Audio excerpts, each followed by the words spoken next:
তো আমাদের রবিন ভাইয়ের কাছে আসলাম।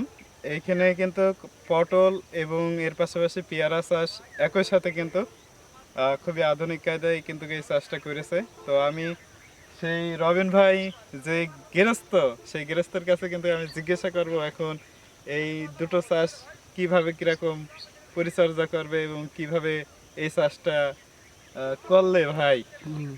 তো ভাই কিভাবে এই চাষটা করলে? আসলে পটল হচ্ছে একটা লাভজনক চাষ আর কি। পেয়ারাও একটা লাভজনক চাষ। হ্যাঁ, হ্যাঁ, পেয়ারা 14 মাস পরে হয়। সেই সুযোগে দেখলাম একটা পটল যদি ভালো একটা মুনাফা টাকা দিয়ে যায় আর কি, এটাই বোনাস।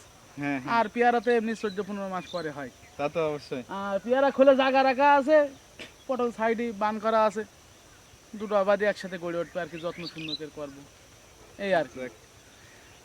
তো আমার রবিন ভাই কিন্তু সুন্দর করেই বললে যে এই দুটো চাষই কিন্তু লাভজনক এবং যে পেয়ারা লাগাইছে এই পেয়ারার কিন্তু যতটুক না জায়গার প্রয়োজন ততটুক না জায়গা কিন্তু রেখে দিয়েছে।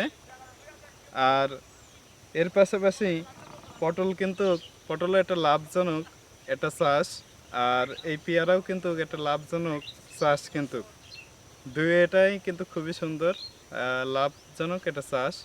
তো এই চাষ কিন্তু পেয়ারা কিন্তু ভাই বললে 14 মাস পরে আসবে পেয়ারা, তাই তো সাহেব আলী? হুম। 14 মাস 14 মাস পরে পর। আসবে। আর তাতে করে এই পটল থেকে কিন্তু কৃষকের কিন্তু অনেকটা লাভবান হওয়ার আশঙ্কা বেশি থাকবে।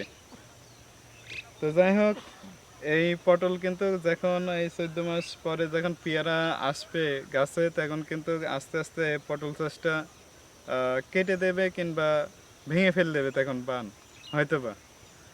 তো যাই হোক, একদিক থেকে লস হলেও অন্য দিক থেকে লাভ হওয়ার আশঙ্কা আছে। আছে এই দুই চাষ মিলে। তো সবাইকে ধন্যবাদ এই ভিডিওটা দেখার জন্য এবং বোঝার জন্য।